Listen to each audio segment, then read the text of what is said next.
नमस्कार, आप देख रहे हैं न्यूज 18 बिहार झारखंड और मैं आपके साथ लक्ष्मी। परिवारवाद पर एक बार फिर नीतीश कुमार ने वार किया। सीतामढ़ी में चुनावी सभा को संबोधित करते हुए उन्होंने कहा है कि पूरा बिहार ही मेरा परिवार है। उन्होंने परिवारवाद को लेकर के लालू प्रसाद को घेरा और लालू प्रसाद पर जमकर निशाना साधा है। कहा कि पहले खुद सीएम बने, फिर पत्नी को भी सीएम बना दिया और साथ ही ये भी कहा है कि बेटी को बनाया, बेटा को बनाया, बिहार में कोई भी काम नहीं किया है और हम लोग जैसे ही 2005 में आए इसके बाद काम शुरू हुआ है। तो लालू प्रसाद यादव के कार्यकाल की बात की इन्होंने और कहा कि जब तक वो रहे तब तक कुछ काम नहीं हुआ बिहार में। 2005 के बाद जब हम लोग आए तब से काम शुरू हुआ। तक राज किया, उसके पहले कांग्रेस का राज कहां कुछ किया। हम तो इसको 15 साल रहा, पहले हम ही बनवा दिए थे। अब बाद में जब गड़बड़ करने लगा कि जो कर्पूरी जी के किए हुए काम के बारे में इधर से उधर करने लगा, तब तो हम लोगों ने विरोध ही कर दिया, अलग हो गए थे। तो एक एक तरह से अरे वो कहने दिया था पिछड़ा अति पिछड़ा दोनों के लिए, आइए कहने लगे खाली पिछड़ा रहने दे, अति पिछड़ा नहीं। हमने कहा अति पिछड़ा का क्या नहीं होगा। तो ये लोग तो यही धंधा करता था और उसके बाद हम अलग हो गए। अब बाद में तो आप समझ लीजिए कि 7 साल रहे, इनको खुदे इन पर आरोप लगा, हट गए, अब पत्नी को बनवा दिया। आप जरा बताइए कौन सा आदमी है जी, अपने हटता है और अपनी पत्नी को बनवा देता है। यानी कोई पार्टी वार्टी से कोई मतलब नहीं, सबको परिवार से मतलब है। हम लोग तो इतना दिन से काम करते हैं, हम लोग का कोई परिवार है? किसी को जानते हैं हम लोगों के परिवार का कोई है? और मेरे लिए तो पूरा बिहार एक परिवार है और हम आप सबको एक परिवार मानते हैं और यहां पर लोग अपना करता है। ओडिशा के कंधमाल में पीएम मोदी ने कांग्रेस पर बड़ा हमला बोला। प्रधानमंत्री मोदी ने कहा कि कांग्रेस को संसद में विपक्ष बनने के लिए लोकसभा की कुल संख्या का 10% चाहिए, लेकिन 4 जून को वो 50 सीट से नीचे ही सिमटने वाले हैं और इस देश में मान्य विपक्ष भी नहीं बन पाएगी कांग्रेस। तो प्रधानमंत्री नरेंद्र मोदी ने कांग्रेस पर बड़ा हमला बोला है और कहा है कि 50 सीट से नीचे ही रहेगी कांग्रेस इस बार के चुनाव रिजल्ट आने के बाद, यानी कि 4 जून को वो 50 सीट से नीचे ही सिमटने वाली है और इस देश में मान्य विपक्ष भी नहीं बन पाएगी कांग्रेस पार्टी।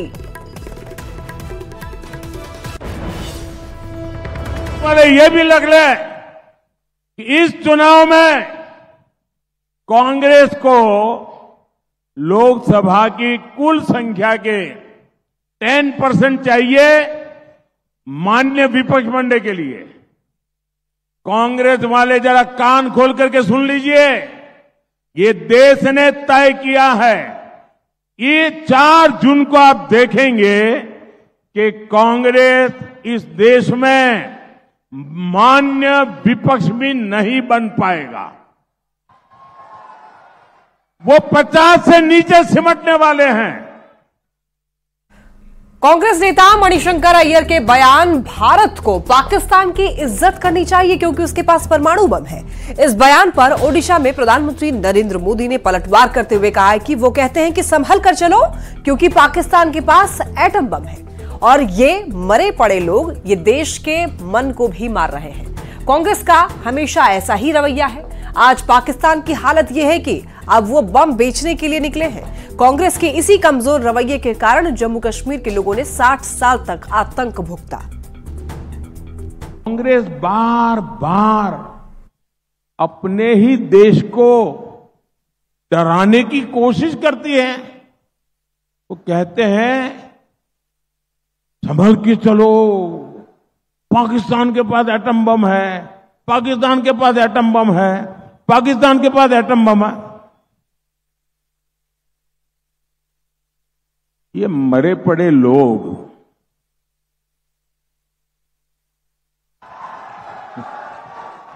ये देश के मन को भी मार रहे हैं जी। और कांग्रेस का हमेशा ऐसा ही रवैया है।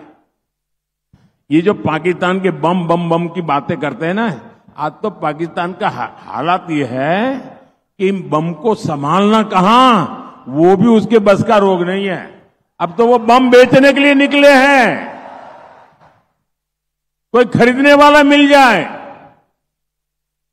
और लोगों को मालूम है क्वालिटी में दम नहीं है, वो माल भी बिकता नहीं है।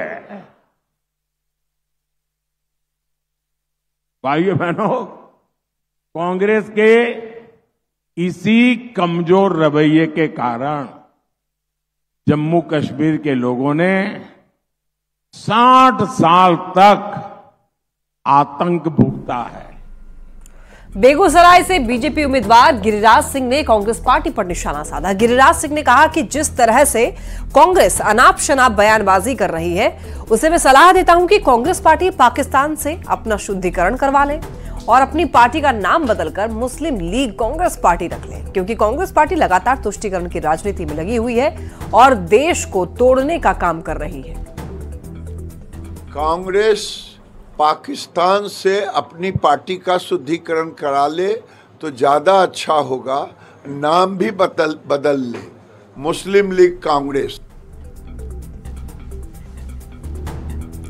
वैशाली में बीजेपी के प्रवक्ता धनंजय गिरी ने कांग्रेस पर हमला बोलते हुए कहा कि जो लोग आज संविधान की बात करते हैं, उन लोगों ने ही संविधान का सबसे ज्यादा मजाक बनाया है।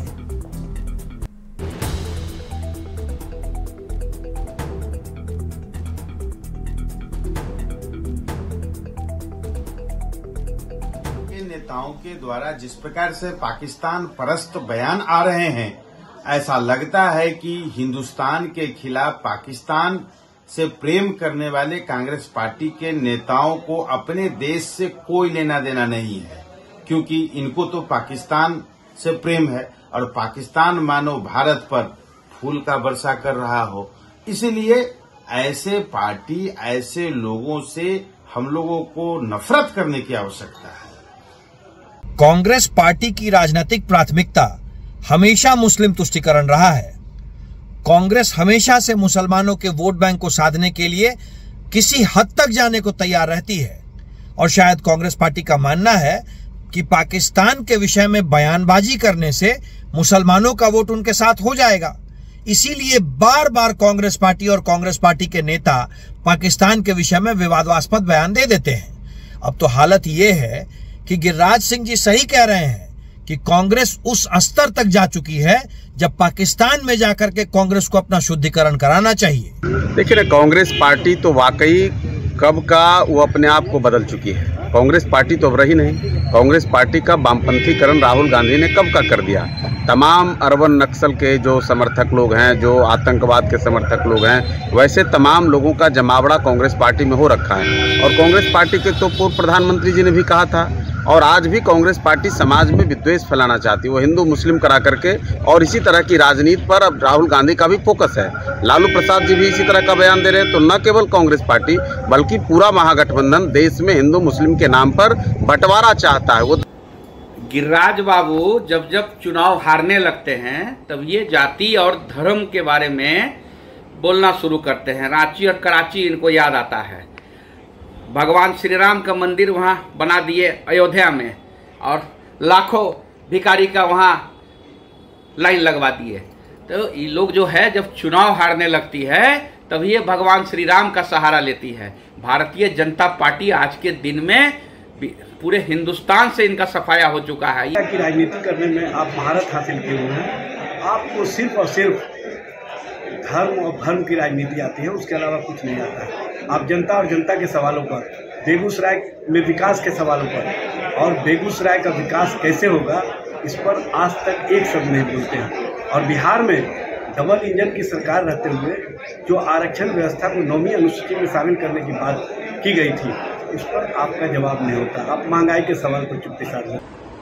जिस दल के नेता जिन्ना के कर पर चादरपोशी करते हो जाकर पाकिस्तान, जिस दल के नेता बिना बुलाए पाकिस्तान बिरयानी खाने चले जाते हो नवाज शरीफ के यहाँ, उस दल के नेता क्या बात करते हैं और किस मुंह से बात करते हैं, ये समझ में नहीं आता है। दरअसल मोदी जी से लेकर नीचे तक भारतीय जनता पार्टी का हर एक कार्यकर्ता भी आज उनके पास कोई काम नहीं है। आज वो सही मायने में बेरोजगारी की स्थिति में जाने वाले हैं, क्योंकि उन्होंने कुछ किया नहीं देश के लिए, ना बेरोजगारों के लिए किया, ना महंगाई कम करने के लिए किया, ना महिलाओं के लिए किया और न ही किसानों के लिए किया। तो वो सिर्फ और सिर्फ पाकिस्तान पाकिस्तान ही करते रहते हैं। वैशाली में बीजेपी के प्रवक्ता धनंजय गिरी ने कांग्रेस पर हमला बोलते हुए कहा है कि जो लोग आज संविधान की बात करते हैं उन लोगों ने ही संविधान का सबसे ज्यादा मजाक बनाया है। SC/ST का रिजर्वेशन उठा करके पिछले दरवाजे से पिछले 4 बार कांग्रेस ने कुत्सित प्रयास किया मुसलमानों को देने का, जिसको सुप्रीम कोर्ट से 4 बार लताड़ लगी। आज कर्नाटका में पिछड़ों का हक पिछले दरवाजे से उठाकर मुसलमानों को देने का जो प्रयास किया गया कि बाबा साहब डॉक्टर भीमराव अम्बेडकर के संविधान की सीधे तौर पे हत्या, जो लोग कहते हैं संविधान की हत्या, संविधान खत्म करेंगे, उन लोगों ने तो संविधान के साथ हमेशा मजाक किया। इस बार लोकसभा चुनाव में मंगलसूत्र भी एक चुनावी मुद्दा बन गया है। सारण से आरजेडी उम्मीदवार रोहिणी आचार्य ने यह कहा है कि कोई मंगलसूत्र कैसे बनवाएगा, महंगाई इतनी है और जब मंगलसूत्र बनाएगा ही नहीं तो कोई छीनेगा कैसे। महंगाई तो भैया सारे गरीब लोग तो स्वस्थ है ही, लेकिन हमारे व्यवसाय भाई लोग का भी GST का हाल देख रहे हैं, इनकम टैक्स का डर देख रहे हैं कितना है। अब सोना इतना महंगा हो गया है, सोना महंगा हो गया, 75,000 का रेट चल रहा है। बताइए, आज तो अक्षय तृतीया भी था, सोना का दुकान खाली पड़ा है, कहाँ से कोई लाएगा? अब कहाँ से कोई मंगलसूत्र बनाएगा, कहाँ से कोई छीनेगा? जब बनेगा ही नहीं तो कोई छीनेगा कहाँ से? सारे गरीब लोग तो परेशान है ही, आम जनता तो परेशान है ही, लेकिन साथ साथ में हमारे व्यवसायी भाई की भी बहुत परेशान है। आप लोग को तो मालूम है, आप लोग बताइएगा भी आगे सब कोई को।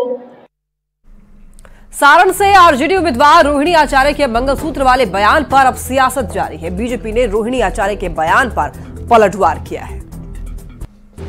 रोहिणी आचार्य जी विदेश में रहती हैं तो उनको मंगलसूत्र की कीमत नहीं पता, मंगलसूत्र की क्या महत्ता है उनको नहीं पता। दरअसल ये लोग मंगलसूत्र छीनने वाले लोग ही तो हैं। इनके पिता ने कितनों का महिलाओं का मंगलसूत्र छीनकर विधवा बनवाया, ये भी जरा इनको बताना चाहिए। आज ये कांग्रेस के मंगलसूत्र छीनने वाले बयान का समर्थन करती हैं और कहती हैं कि सोना महंगा हो गया। अरे गरीब भी मंगलसूत्र पहनता है, अपने सुहाग की रक्षा करना हिंदुस्तान की महिलाओं अपना मर्यादा और धर्म समझती हैं, लेकिन आपको ये मर्यादा विदेश में रहकर शायद आप रोहिणी जी भूल चुकी हैं। मंगलसूत्र भारतीय सभ्यता और संस्कृति का प्रतीक है। विवाहित भारतीय स्त्रियां इसे धारण करती हैं और इसमें असीम श्रद्धा, निष्ठा और आस्था होती है। फिर चाहे मंगलसूत्र धागे का हो, सोने का हो या चांदी का हो, इससे फर्क नहीं पड़ता है। स्त्रियों की इसमें असीम आस्था होती है। रोहिणी आचार्य जी का बयान इस संदर्भ में अति दुर्भाग्यपूर्ण है, शुद्ध करने वाला है। कहीं ना कहीं उनकी मानसिकता को दर्शाता है जो तुष्टीकरण की तरफ है। स्त्री होकर के भी वो सोचती हैं कि इस तरह के बयान देंगी और इसका राजनीतिक लाभ उन्हें मिलेगा, तो वो मुगालते में है। देखिए, अगर हम महंगाई की बात करते हैं तो ये मंगलसूत्र पर ले आते हैं। तो रोहिणी आचार्य जी ने महंगाई को लेकर के ये बातें कही है और ये इसका व्याख्या गलत कर रहे हैं। तो बीजेपी के लोग को रोजगार पर, गरीबी पर, महंगाई पर, इस पर कुछ सुनना नहीं है, तो इनको मंगलसूत्र, मछली, मटन, मस्जिद, मंदिर, हिंदू मुस्लिम इसी पर बात करनी है। महंगाई का आलम सर चढ़ के बोल रहा है, ये बात किसी से छिपी नहीं है। रोहिणी आचार्य जी ने तो मंगलसूत्र का नाम लेके महंगाई पे तंज कसा है। सच्चाई ये है कि देश के प्रधानमंत्री ने गरीब गुरबे महिलाओं के घर से, आम आदमी के पॉकेट से पैसा निकाल के अपने अमीर दोस्तों को दिया है। उन्होंने डाका डाला है आम जनता के पॉकेट पे। ये सभी लोग जानते हैं, देश की जनता सब देख रही है और इस चुनाव में सब बदला ले लेगी। यार रुक रहे एक छोटे से ब्रेक के लिए, जल्द लौटेंगे।